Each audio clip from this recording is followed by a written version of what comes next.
The only thing that is even more toxic and dangerous added to narcissistic abuse experiences, abusive experiences for a sensitive empath, highly sensitive person,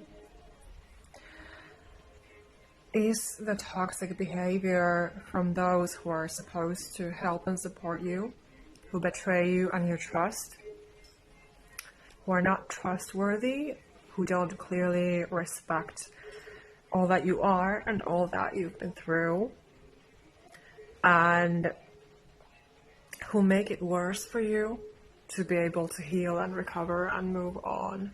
So that is a very serious abuse in itself. So these people don't and won't provide the safety and support and help that you need in order to recover and heal and move on, and to have that clarity that you need to have.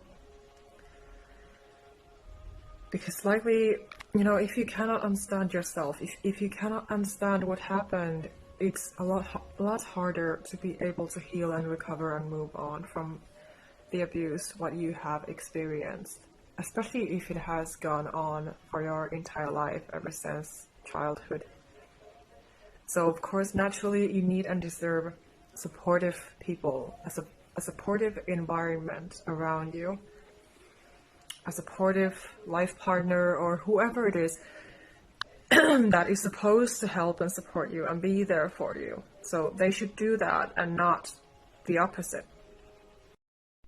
And those people don't understand what you have been through, or even if they do, they don't want to address those issues. They don't want to talk about those important issues. They don't have the skills, the abilities, the emotional, the emotional intelligence to help you and support you. They don't have the empathy, the compassion. They don't see the full big picture, what has happened. And especially if they take the abuser's side and don't believe you when you are trying to tell them or explain to them, confide in them what you have been going through. And this has happened to me, so I've been there too many times. And it is such a painful place to be in.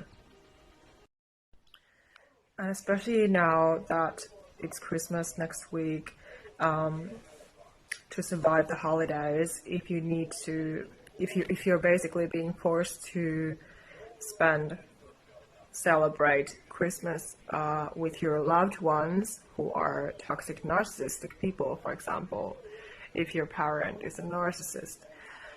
I know all about that situation. I've gone through that as well, until I gave up because I had to, because the abuse got so severe in that way that I was too scared to spend Christmas with my narcissistic mother and her husband again.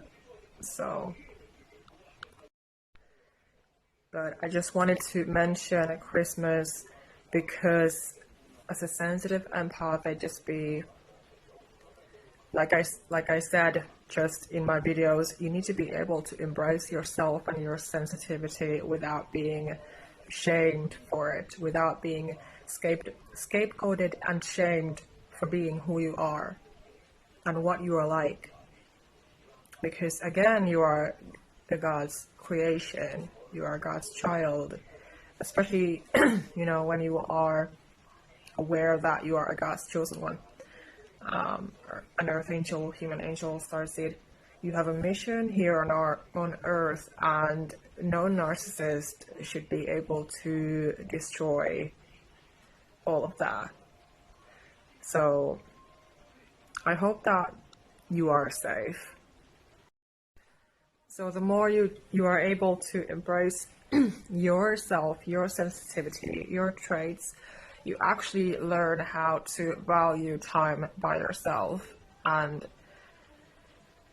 maybe it is a sign that God has isolated you so that you can heal and recover on your own. This can happen very often. I believe that it has also been happening to me. Of course, this isolation can happen for quite a few reasons, yes, but anyway, this can be the case that God wants you isolated so that you can reflect alone in peace and pray and meditate and, be cultivating healing and space. But the feeling is wonderful when you're really embracing yourself with everything that you are, your sensitivity. You learn to love it instead of being ashamed of it.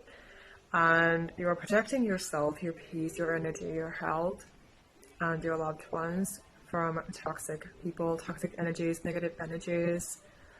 And instead, you're just choosing love and peace and healing, moving on, recovering, having the clarity of all of this, having peace of mind, peace in your heart, love in your heart, joy and gratitude. Because ultimately, that's the only place where we're supposed to be. So it's the only environment that can heal us. And, it starts with you choosing it first. So loneliness is not loneliness in that sad sense anymore. I used to be in that place when I was always, so sad and depressed and afraid and insecure and, basically hated myself and all of that, naturally, because I've been so abused. So how could I not feel that way? So, I had to survive severe depression and anxiety and all those symptoms that have come with that. And it is no joke, and it can be such a painful journey, and that is why I'm here to help. And so, anyway, if you give yourself one Christmas present this year, maybe give yourself just love. And of course, if you need more help and support on your healing path, of course, my recommendation for a Christmas present and a New Year's resolution for yourself as a sensitive empath, they just be,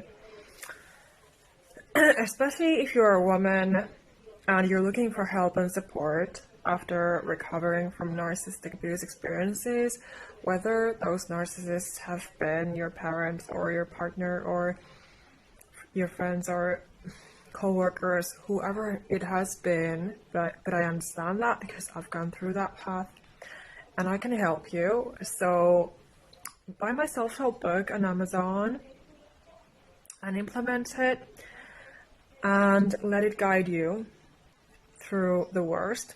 And of course, reach out and book a call with me as well.